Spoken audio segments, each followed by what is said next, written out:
کہ اس کو نہ مانے، اور شیطان تو یہ چاہتا ہے کہ ان کو بہکا کر رستے سے دور ڈال دے۔ اور جب ان سے کہا جاتا ہے کہ جو حکم اللہ نے نازل فرمایا اس کی طرف رجوع کرو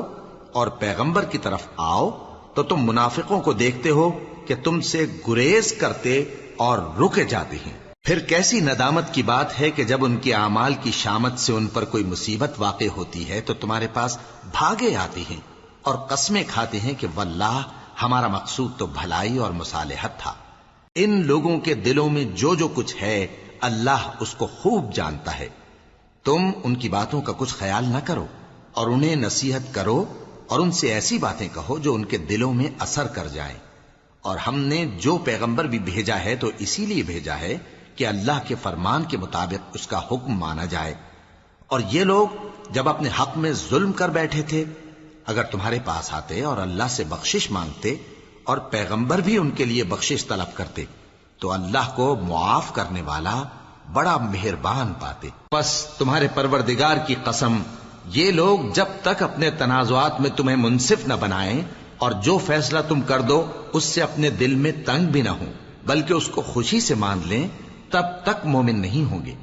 اور اگر ہم ان پر فرض کر دیتے کہ اپنے آپ کو قتل کر ڈالو یا اپنے گھر چھوڑ کر نکل جاؤ تو ان میں سے تھوڑے ہی لوگ ایسا کرتے،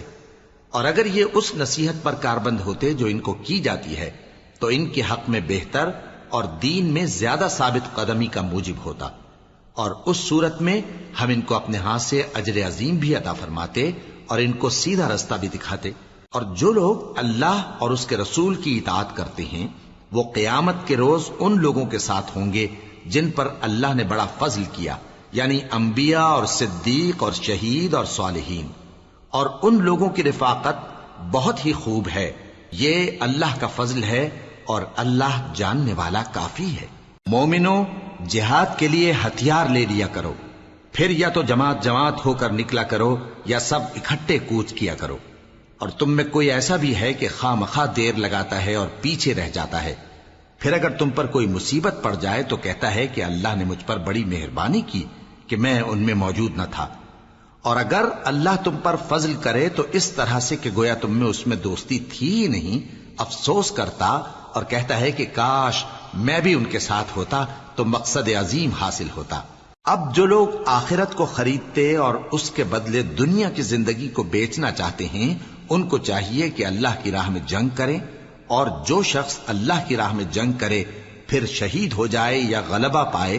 ہم عنقریب اس کو بڑا ثواب دیں گے۔ اور تم کو کیا ہوا ہے کہ اللہ کی راہ میں اور ان بے بس مردوں اور عورتوں اور بچوں کی خاطر نہیں لڑتے جو دعائیں کیا کرتے ہیں کہ اے پروردگار ہم کو اس شہر سے جس کے رہنے والے ظالم ہیں نکال کر کہیں اور لے جا، اور اپنی طرف سے کسی کو ہمارا حامی بنا اور اپنی ہی طرف سے کسی کو ہمارا مددگار مقرر فرما۔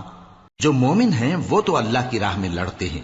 اور جو کافر ہیں وہ شیطان کی راہ میں لڑتے ہیں، سو تم شیطان کے مددگاروں سے لڑو اور ڈرو مت، کیونکہ شیطان کا داؤ کمزور ہوتا ہے۔ بھلا تم نے ان لوگوں کو نہیں دیکھا جن کو پہلے یہ حکم دیا گیا تھا کہ اپنے ہاتھوں کو جنگ سے روکے رہو اور نماز پڑھتے اور زکوٰۃ دیتے رہو، پھر جب ان پر جہاد فرض کر دیا گیا تو بعض لوگ ان میں سے لوگوں سے یوں ڈرنے لگے جیسے اللہ سے ڈرا کرتے ہیں، بلکہ اس سے بھی زیادہ، اور کہنے لگے کہ اے اللہ تو نے ہم پر جہاد جلد کیوں فرض کر دیا، تھوڑی مدت اور ہمیں کیوں مہلت نہ دی۔ اے پیغمبر ان سے کہہ دو کہ دنیا کا فائدہ بہت تھوڑا ہے اور بہت اچھی چیز تو پرہیزگار کے لیے نجات آخرت ہے، اور تم پر دھاگے برابر بھی ظلم نہیں کیا جائے گا۔ اے جہاد سے ڈرنے والو، تم کہیں رہو، موت تو تمہیں آ کر رہے گی، خواہ مضبوط قلعوں میں رہو۔ اور ان لوگوں کو اگر کوئی فائدہ پہنچتا ہے تو کہتے ہیں یہ اللہ کی طرف سے ہے،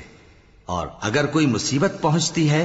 تو اے پیغمبر تم سے کہتے ہیں کہ یہ آپ کی وجہ سے ہمیں پہنچی ہے۔ کہہ دو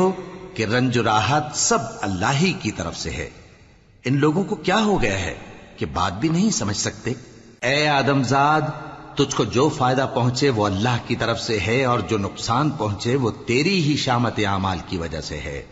اور اے نبی، ہم نے تم کو لوگوں کی ہدایت کے لیے پیغمبر بنا کر بھیجا ہے، اور اس بات کا اللہ ہی گواہ کافی ہے۔ جو شخص رسول کی فرما برداری کرتا ہے تو بے شک اس نے اللہ کی فرما برداری کی، اور جو نافرمانی کرے